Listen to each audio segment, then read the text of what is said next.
we wanted to take a little time during this segment and talk about retirement and are you actually ready? Have you thought about certain things?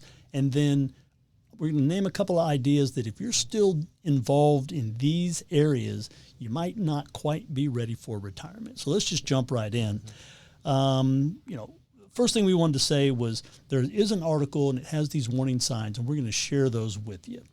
So the first one that we wanted to kind of share with people, if you're still struggling with your expenses and you're thinking about going into retirement, it's probably not a good matchup.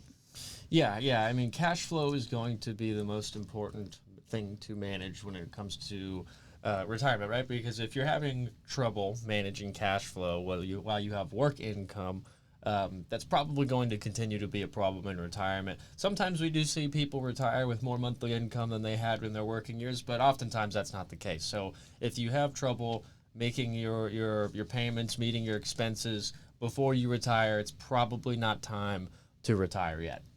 Right, because when you go into retirement, you're going to have an increase in some of your expenses. You're going to find out that, travel, you're probably traveling more, you got more time. Yep. Healthcare costs go up dramatically, way faster than we can keep up with, way faster than inflation.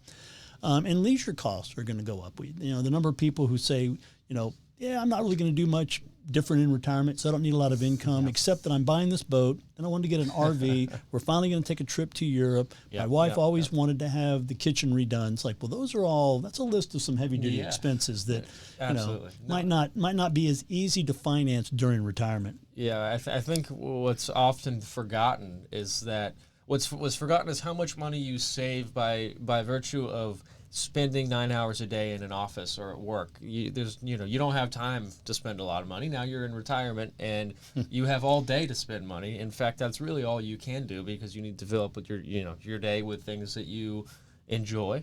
Boats are great. I love boats as well, but they are expensive, and you need to just make sure that you are in sound financial shape before you make that jump. Right. So, the key takeaway there is, if you can't comfortably take care of your expenses today, don't think it's going to get easier when you get off into retirement. Yeah. And the next up we have, this sort of piggybacks on that same idea, but if you still have a mortgage, now there's a caveat here. If you're one of those lucky people with a 2.5% mortgage, and you can truly make the argument that your money is better invested than paying off that mortgage, then that may be a different story. This is all, kind of client dependent, person dependent. But with that being said, still having a mortgage is a big expense, and that's something that would be valuable to get out of the way before retirement.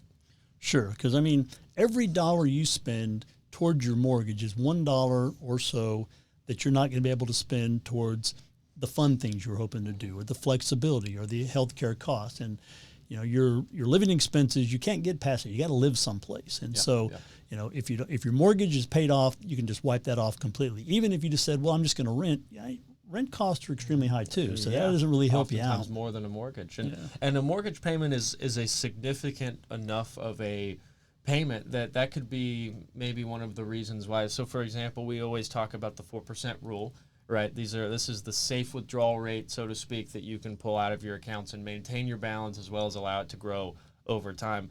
A mortgage is a big enough of an expense to where that could be the one that pushes you over that 4%, maybe up to 6, 7, and that can really hurt your return over time. So just things to think about. Mortgage might be something that is worthwhile to get rid of before retirement. I've seen a variety of mortgage payments that were higher than what somebody was getting with their Social Security monthly payment. Yeah, absolutely. And so, if your Social Security is completely wiped out by just the mortgage, right, and you still got to put food on the plate and do all these different things, your budget can get really tight, especially when you get into if retirement. You retire before 65 and you're having to pay health insurance out of pocket. That's a huge expense as well. And that's kind of gets us into our next topic, which is underestimating healthcare costs. Sure. So, people do underestimate their healthcare costs because it doesn't seem like it's going to be that expensive. But even on Medicare, you got a monthly out-of-pocket. If your income's a certain level, and then you've got the income-related monthly adjustment amount surcharge, boom, you're on your way up. Sometimes even the best of plans still have co-pays or only an 80-20 coverage. So, a lot of people assume that healthcare will get lower cost in retirement, because they're not having to pay all the large amounts they paid through work, but it's not necessarily going to drop as much as you think. Yeah, no, Medicare is not free. Even when you're 65 plus and you're on Medicare, it still costs money, and the cost can be significant, especially if you're pulling out a ton of money from your retirement accounts for a mortgage or for a boat or an RV or whatever it may be. It can certainly be a significant expense, and people are living longer as well. So there's more considerations to make there when it comes to not only withdrawal rate, but then what your long-term projections for healthcare costs are going to be. Because oftentimes, maybe when you first retire at 65 and you're traveling and you're still active, your costs might not be all that significant. But when you're 85, 90, it might be quite a bit more, especially if you think about long-term care and that sort of thing. Very good point. That's a great point. Another sign that you might not be ready to go into retirement full-time is if you're still supporting your adult children. We see this more and more where kids getting out of school and they're having trouble getting a job, or families change and they decide that the family's going to come live with you. If you're supporting them, you got to be really careful about what that does to your budget. Yeah. And people are doing more and more for their kids nowadays, not only, supporting them on a monthly basis with certain expenses, but also helping them buy houses and that sort of thing. That's a huge expense, of course. If you're helping with a down payment, that could be $50,000 or more. Even if you're just putting half of it down, it could be $50,000 or more. So, there's big expenses with adult children. That one, I guess, is optional because you don't have to do it, but oftentimes people are doing it. So it's something to think about. Well, like you mentioned, it's optional, but certainly something to think about. If you're kind of toying with the idea of retirement, keep in mind that to keep your expenses at a certain level, supporting other people in the household can throw a monkey wrench into the total program. So it's understandable. It's great. I admire people who want to help out their kids. But, when you do that, you're essentially taking money away from yourself and your health care and how you're going to live. So be careful you're not sacrificing to help others, and then it gives you a lot of unhappiness or unpleasantness. There's a difference between helping and enabling. So set your boundaries with your family if you can. No, that's a great point.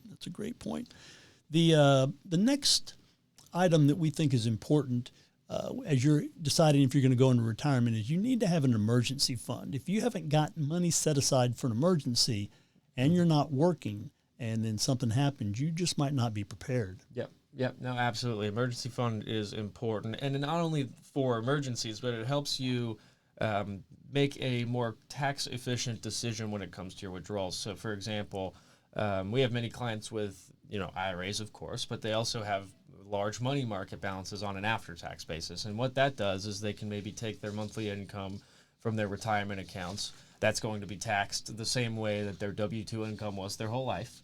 And then beyond that, let's say they need to buy a car, or they need a new roof, or they're retiling their floors or whatever. If it's a big expense, that's something that we would advocate pulling out of an after-tax account, a money market, things like that, so that you don't kick up your taxable income, you don't run into IRMA issues, you don't jump up a tax bracket. Lots to think about there, but it's good, again, to have multiple buckets of assets that you can pull money from. Right, it's important on that emergency fund that's money set aside separate from your investments, that you're not planning on, if I have an emergency, I'll just make a withdrawal from one of my investment accounts, because if the market goes against you in a short period of time and then you're taking out income and then you got to go in and do something for an emergency, you've really hit that portfolio hard. And then so when we sit there and think in terms of, I am going to, plan some other expenses, there's just not enough room in the portfolio to also cover the emergencies. Absolutely. Well, thank you guys for listening. This has been Dollars and Cents with Rob Field and Chet Cowart of Nelson Financial Planning. Hope you enjoyed, and we will see you guys next week.